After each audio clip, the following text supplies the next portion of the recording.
Magandang araw po. Welcome po sa aking channel, Love9 TV. Patalastasan po, meron po ba kayong mga properties na napapabayaan or non-performing assets? Plan nyo ibenta, pero wala kayong oras sa pagbibenta nito. Kung ito'y pagkakatiwala nyo po sa amin, tawag lang po kayo sa aking numero. Usap po tayo, gawan ko po ng video for free. Yes, libre po, wala po kayong babayaran. Tutulungan pa namin kayong mabenta ang inyong property. Kami na po bahala sa marketing, sa boosting or paid ads. Even sa tripping, hindi na po kayo mapapagod sa pag-entertain ng mga buyers. Kami na po bahala sa lahat. Tawag lang po kayo. Nandito po tayo ngayon sa Tandang Sora kung saan meron po tayong bagong video presentation. Isang brand new na modern townhouse. Dito po muna tayo sa Unit A.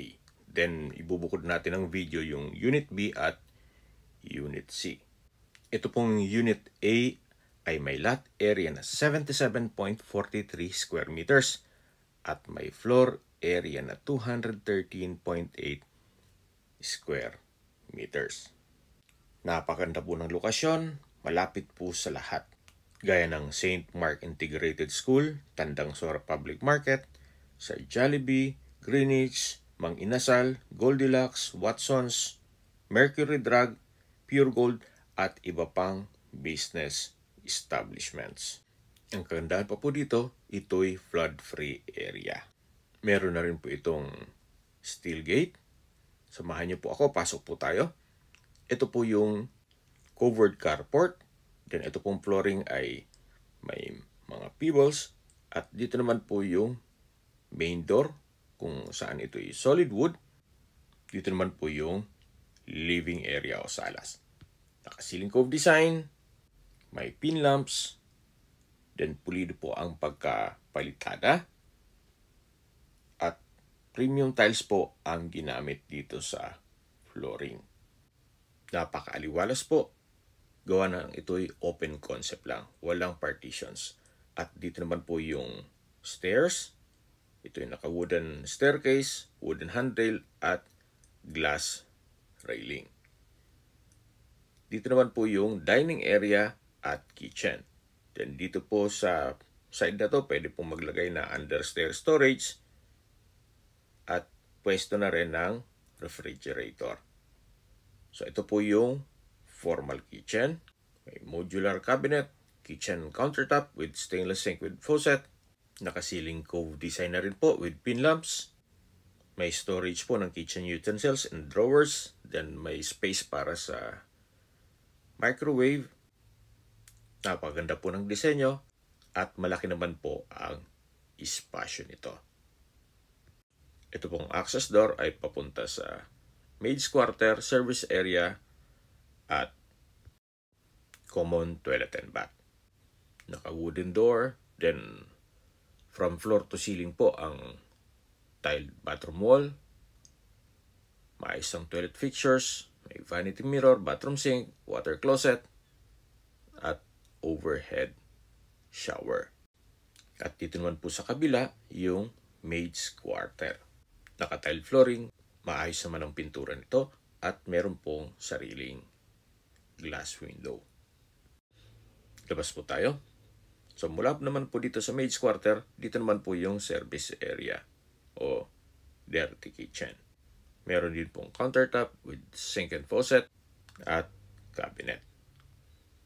So, ito po yung service area, yung common toilet and bath, at pasok po ulit tayo. Ito po yung formal kitchen. Then, dito naman po yung dining area. At mula po dito, matatanaw natin ang main door at yung steel gate. Samahan niyo po ako, aakyat po tayo. Ito pong hagdan ay naka-solid wood staircase. Then, may stair lamp na rin po. Naka-glass railing, then wooden handrail. Hanggang sa third floor po yan. So, nandito na po tayo sa second floor. Ito po yung hallway. Papunta dito sa mga bedroom. Ito po yung first bedroom, naka-solid wood door, naka-wooden design tiled flooring, meron pong uning type design na glass window, naka-pin lamps, at meron na rin pong space para sa window type aircon. May sariling toilet and bath na rin po yan, kung saan ito'y naka-solid wood door. Meron na rin pong bathroom countertop with sink and faucet at bathroom cabinet. Napaganda po ng disenyo ng water closet. Then, from floor to ceiling po ang tiled bathroom wall. May shower enclosure. Then, may overhead shower. Ang kagandahan po dito sa modern design na townhouse ay napakalaki po nitong spasyo ng bedroom. So, lalabas po tayo para check natin dun sa kabilang kwarto. So, ito po yung hallway. Then, dito na po yung master's bedroom o pangalawang kwarto. May sariling toilet and bath. Meron pong sliding glass door papunta sa terrace o balkonahe. Naka-wooden design tile flooring. May nakaabang na rin po para sa window type aircon. At meron pong from floor to ceiling na wardrobe. May pin lamps na rin sa ceiling nito. At ito po yung tinutukoy ko na sliding glass door na access dito sa balkonahe o terrace. Mula po dito, naka-glass railing po ito. Then may faucet. Yan po yung magiging kapitbahay nyo. Malapad naman po ang daan. At meron din po itong fire exit. Mula third floor hanggang ground floor po yan. So lahat pong unit ay meron pong fire exit. So balik po ulit tayo dito sa loob. Napakalaki din po ng spasyo nitong master's bedroom na meron pang wardrobe at outlet na rin. May sariling toilet and bath na rin po ito kung saan ito ay naka-solid wood door. Maayos naman ang mga toilet fixtures nito. Puro po yung brand new. May vanity mirror, bathroom countertop, bathroom sink with faucet, may outlet, tissue holder, at bathroom cabinet. Meron din pong water closet with bidet. Then from floor to ceiling po ang tiled bathroom wall. So mula po dito, ito po yung shower enclosure na may overhead shower. So labas po tayo. So ito po yung master's bedroom. Then dito po tayo sa hallway. Then ito po yung hagdan na may stair lamp, then wooden staircase, then glass railing. Samahan niyo po ako, akyat po tayo dito sa third floor. Ito po yung hallway na papunta naman sa mga kwarto. Ito po yung third bedroom, naka-solid wood door, then wooden design ng tile flooring, meron din pong awning type glass window. Then may nakaabang na rin para sa window type aircon.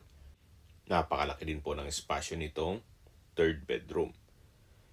Ito naman po yung access door papunta dito sa wardrobe. From floor to ceiling po yan. At meron na ring glass window sa dulo. At naka-tiled flooring na rin po ito. Tunghayin niyo po itong pangatlong kwarto kung saan napakalaki po ng espasyo nito. Pulido rin po ang pagkapintura at lalabas po tayo. Nandito po ulit tayo sa hallway. Then meron pong common toilet and bath kung saan ito'y may vanity mirror, bathroom countertop with sink and faucet at wall-mounted cabinet. Napaganda po ng disenyo ng water closet at from floor to ceiling po ang tiled bathroom wall. So halos same design lang po nung bathroom sa baba. At meron din po itong shower enclosure na may overhead shower na rin po ito. Yan po, labas po tayo. So, check na natin ang pang-apat na kwarto dito sa third floor. Naka-solid wood door. Malaki naman po ang spasyo nito. May nakaabang na rin po para sa window type aircon. Then, wooden design din po ang tile flooring. Pulido din po ang pagkapalitada at pintura. Quality po ang pagkagawa. So, hindi po ito tinipid. Meron din po itong from floor to ceiling na wardrobe. So, kompleto na po. Wala po kayong ipapagawa dito. At dito naman po yung sliding glass door. Papunta dito sa balkonahe o terrace. Kung saan matatanaw nyo po ang inyong kapitbahay. Meron din po itong fire exit. Sa distance, location at travel time portion na po tayo. Mula po sa OCW General Hospital, walking distance na po 500 meters ang distance at 3 minutes drive. Mula naman po sa Metro North Medical Hospital, ang distance is 1.8 kilometers at ang travel time is 6 minutes. Yan po yung lagi kong binabagit sa inyo na dapat niyo i-consider sa paghanap ng property, yung meron pong malapit na hospital. Hindi ko naman po sinasabing sakitin kayo. Yan naman po ay for emergency purpose lang naman. At sa mga public market at ibang business establishments, ito ay walking distance lang po. Mula naman po sa Ayala Mall, Cloverleaf, ang distance is 7.8 kilometers at ang travel time is 22 minutes. Mula naman po sa UP Town Center, ang distance is 6.1 kilometers at ang travel time is 15 minutes. Mula naman po sa Miriam College at Ateneo, ang distance is 7.1 kilometers at ang travel time is 16 minutes. Okay, sa presyo na po tayo. Binibenta po ito ni owner sa halagang 17 million pesos. Sagot nga po nila ang CGT. Kung may mga katanungan po kayo or gusto magpaset ng tripping dito sa property to, tawag lang po kayo sa aking numero. At sa mga kababayan naman natin nasa ibang bansa, meron po akong Telegram. Sa mga iPhone user naman, may iMessage. Meron din pong email, Skype, Viber at WhatsApp. Same number lang po, 0917-316-3399. Sa mga nagtatanong naman po ng aming Facebook, meron po kaming Facebook page na Nov9TV at Facebook Reels video. Meron din po kaming TikTok at Instagram na Nov9TV. Meron din po kami ibang YouTube channel na Nov9TV channel at AC Listings. Sana po na ibigyan yung video presentation. Paki-like and subscribe na lang po sa aking channel para ma-update din po kayo sa aking future listings. Kung sakali po hanap nyo mas malaking sukat na lupa, meron din po kami ibang listings na pwede nyo pagpilian. Huwag po kayong mag-atubiling tumawag sa amin, then let us know your budget para malaman namin kung anong property pwede naming ilok sa inyo. Sa lahat pong viewers, subscriber at nagtiwala po sa amin, salamat po sa suporta. Ingat po kayo lagi at natin yung pamilya. Maraming salamat po.